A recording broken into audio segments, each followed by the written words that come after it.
If only I could finish something, run straight through to the end, close the chapter dignified.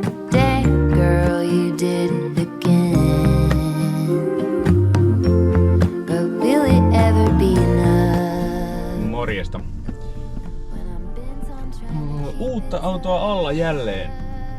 Ja nyt mulla on koejossa tällä hetkellä yksi ehkäpä kauneimmista autoista, mitä markkinoilta uutena voi ostaa. Niitä Mercedes-Benz CLE Coupé. Mä olin 7 vuotta sitten varsin unohtumattomalla reissulla tuolla Keski-Euroopassa. Ajettiin 4 valtion läpi 2 päivän, niin kuin itse asiassa 1 päivän aikana. Tämä 2 päivän reissu, niin sen päätähtenä oli Mercedes-Benzin E-sarjan Cabriolet. No nyt on 7 vuoden aikana maailma muuttunut aika paljon ja ei aina välttämättä hyvään suuntaan monessakaan asiassa. Mutta tämä kustannustehokkuus on sitten vaikuttanut merkittävästi moneen asiaan ja jonkinlaisena todisteena tästä säästöajasta ja kustannustehokkuudesta on tämä CLE. Autohan on ihan jumalaisen kaunis ja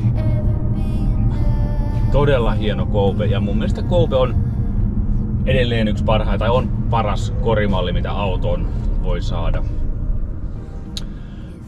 Mutta se, että miksi tää on kuvaa tätä aikaa on hyvin se, että enäähän ei sekä uudesta C-sarjasta tai E-sarjasta ei ole saatavilla coupe-mallia enää ollenkaan. Joten ne on sitten yhdistetty tähän uuteen CLE-malliin. Ilmeisesti kysyntä on sen verran niukahkoa. Niin tehty sitten vain yksi malli. Tää coupehan on kyllä vähän semmonen korimalli, mistä moni haaveilee ja ihailee ja näkee unia, mutta harvasta vaan ikävä kyllä ostaa. No se on ihan ymmärrettäväkin. Tääkin auto näiden varusteinen maksaa 80 000 euroa. Ja tilaratkaisujen vuoksi niin tää nyt on käytännössä 3 hengen auto, koska tonne mun taakse ei mahdu yhtään mitään. Mutta tonne nyt apumatkustajan taakse mahtuu kyllä sitten varsin kivan väljästi istumaan. Et jos tässä nyt istuisi taas normaali mittainen kuski, niin ehkä tonne kuskin taaksekin mahtuu istumaan, mutta niukahkostihan tää tarjoaa tilaa, mutta eipä tämä nyt mikään tilaihmettä ole tarkoitus ollakaan. Mitoiltahan tämä on itse asiassa lähempänä edeltäjäsukupolven, eli tätä viimeistä E-sarjan coupea kuin sitten C-sarjan coupea. Että tää on jopa pituudeltaan tää on pidempi auto, leveyttä muistaakseni saman verran, akseliväliä hippasen vähemmän sitten kuin E-sarjassa oli.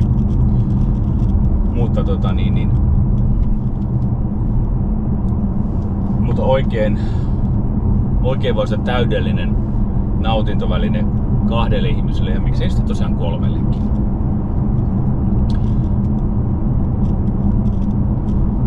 Mallisto on puhtaasti polttomoottori vetoinen, kevyt hybridijärjestelmällä, löytyy bensaa ja diiseliä. Tämä kyseinen koeajossa oleva versio 300 on 2 litran bensaturbolla varustettu ja sitten hybridijärjestelmä sitten tohon päälle. Bensamoottori tuottaa 258 hevosvoimaa ja sitten toi sähköjärjestelmä 23 hevosvoimaa lisää yhteisvääntöä. Varsin kivat 400 newtonia.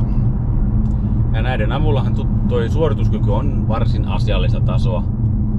0-100 kestää 6,2 sekuntia ja sitten tuolla Saksan autobaanoillakaan niin ei tarvi jäädä jalkoihin, nimittäin huippunopeutta kelataan 250 kilsaa tunnissa. Mutta noihan nyt ei ole tietenkään tämän auton sitä parasta puolta. Ja kaikessa epäkäytännöllisyydessään tää on kyllä aivan fantastinen tuote. Ajettavuus on hyvin tuttua Mercedestä, jos on aina ajanut C-sarjan tai E-sarjan Mercedesillä, niin niiden jälkeen tähän on tosi tutun turvallista hypätä. Taas toisinpäin tää ei tuo sitten mitään uutta sykähdyttävää sillä saralla. Että tämähän näyttää paljon nopeammalta ja sähäkämmältä kuin perinteiset E-sarjan ja C-sarjan Mercedeset. Että siinä saattaa sitten jonkun kanssa tulla jollekin saattaa tulla pettymystä. Ei tää nyt sitten niin tajunnan räjäyttää suorituskykyä tarjoa. Mutta sieltä löytyy mallistosta se 450 ja se kiihtyy sitten reiluun 4 sekuntiin. Että siinä sitten kyllä on tuolle penkin selkänojalle tarvetta. Mutta kyllä nämä Coupet on vuosien saatossa aina olleet jonkin sortin tämmöisiä brändin kohentajia, imagon kohentajia tällä näyttävällä ulkonäöllään ja tyylikkyydellään. Mutta tosiaan nykyään kun eletään niin tarkan markan aikoja tai tarkan euron aikoja, eikä sitten jokaisen tuotteen pitää tuottaa voittoa, eikä sitten lasketa semmoiselle imagoarvolle sitten ilmeisesti niin paljon painoarvoa, että semmoisista enempää tehdään. Mutta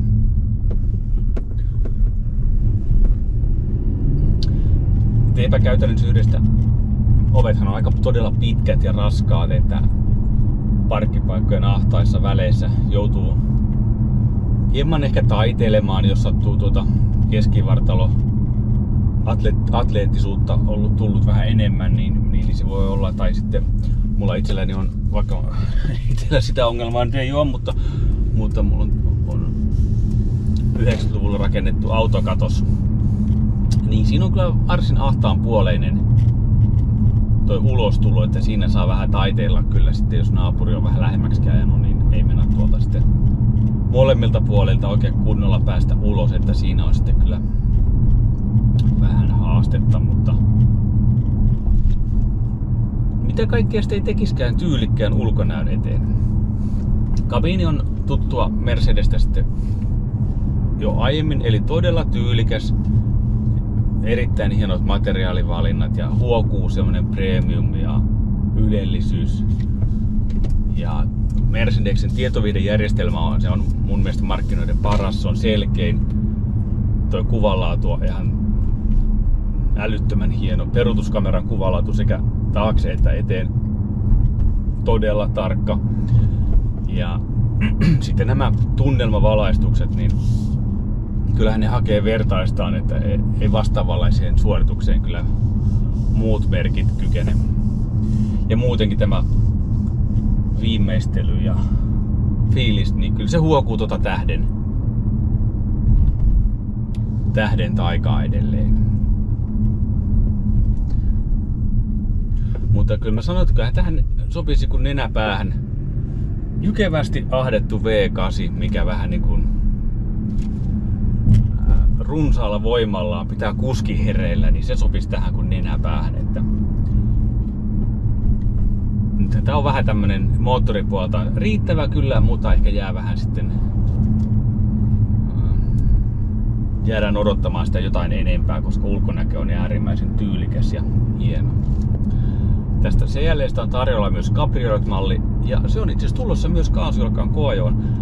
Valitettavasti en ehtinyt saada sitten tälle kesäkeleille ajoon, että se menee tuohon alkusyksyyn. Aika näyttää, että tuleeko siitä koajosta sitten puhtaasti rättikattoversio vai pääseekö hiuksia hulmuttamaan. Mutta joo, löytyy myös Cabriolet-malli. Ja se onkin yksi harvoja Cabriolet-malleja, mitä tällä hetkellä enää markkinoilla on saatavilla. Että jos tämä Coupe on kuolemassa vahvasti sukupuuttoon, niin tuo Cabriolet on sitten kyllä vielä enemmän. Mutta palataan siihen Cabrioletiin sitten, kun on sen aika. Tämäkin Mercedes on todella näppärä ja kevyt käännellä. Ohjaus on todella tunnokas. Mä tykkään tästä ohjauksesta. Se on kivasti vastetta. Ja sitten se, mikä todella kiva, tämä jäykkyys pysyy samanlaisena koko ajan. On niin renkaiden asento mikä tahansa, niin tämä ohjaus tuntuu yhtä jäykältä koko ajan. Tätä ei ole teennäisesti kevennetty tai sitten jäykistetty. Musta on todella looginen ja nautinnollinen käännellä tätä rattia. Eikä myöskään paikalla ollessa ole sitten ihan älyttömän teennäisin kevyt. Et sinänsä on saksalainen insinööri taas tehnyt fiksua duunia. Joustus toimii mukavasti. Vähän on totta kai sporttipainotteinen, vähän jämähköhkö, mutta se kuuluu tämän auton luonteeseen. Melutaso pysyy erittäin miellyttävänä. Ei nyt ehkä ihan niin hiljainen ole kuin uusi E-sarjan Mercedes, mutta todella hiljainen auto on kyllä kyseessä.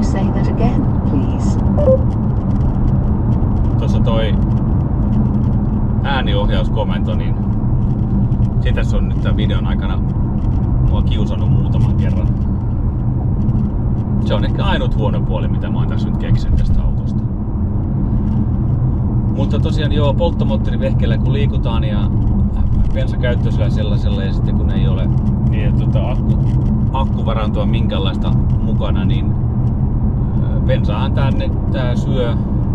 Ajotietokone näyttää, on hyvin tämmöistä sekalaista ajoa, itse asiassa vähän enemmän kaupunkipainotteista, niin reilu 8 litraa satasella on bensaa kulunut. Se on ihan normi lukema tämmöiselle menopelille, mutta joka tämmöisen koopen ostaa, niin ei se nyt rupea tuijottelemaan mitään kulutuksia, ja tällä autolla ei kuitenkaan ajella mitään järjettömän suuria ajosuoritteita kuitenkaan, niin tämä ei ole mikään ympäristörikos senkään osalta. Että kyllä mä tykkään edelleen tästä Mercedesen tavasta tehdä autoja, miten kaikki vaan toimii kuin ajatus. Tai itse asiassa se toimii vähän paremminkin kuin ajatus. Mikään asia tässä autossa ei ärsytä, kaikki viimeistely on erittäin korkeata tasoa. Kaikki tietovihdejärjestelmät toimii saumattomasti. Kaikki tarvittava informaatio on helposti saatavilla. Ja nopeuden rajoituksen saa tosta yhdellä painalluksella pois. Ja sitten tässä ei ole mitään törröttävää perinteistä, niin kuin nykytrendien mukaista perinteistä törröttävää isoa näyttöä tuossa edessä. Vaan se näyttö on tuohon integroitu hienon sulavasti tuohon koettaulun päälle. Ja se, mikä nykyään autossa monessa vähän ärsyttää se, että ja etenkin premium-merkeissä, että mun mielestä auto pitää tunnistettavissa tietyn merkkiseksi, ainakin se olisi ihan varsin suotavaa.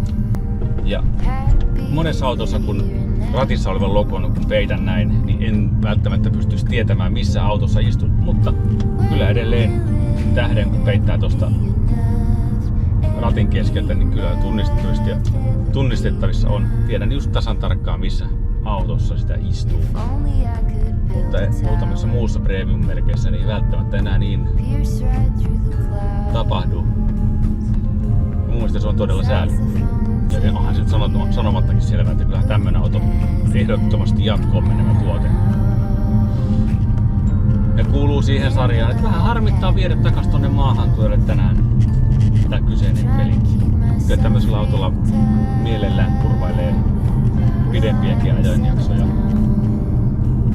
Vaikka sitä tehokasta ahdettua V8 tuolla tai edes kutoskonetta tuolla keulalla ole. Ehkä näin pienemmällä tehottomammalla moottorilla, joka kuitenkin riittää ihan varmasti kaikkien tarpeisiin, niin pysyy tuo kaasuaika vähän kevyempänä ja kukkarossa sitten sen mukana sitten vähän enemmän saattaa pysyä virtaakin. Kiva kun katsoit videon tänne asti ja mä lähden tästä jatkaa uusia seikkailuja ja sillä välillä voit katsella Kaasuilan kanavalta jotain muita videoita. Ja palataan taas myöhemmin uuden koeajon merkeissä. Kiitos ja moi!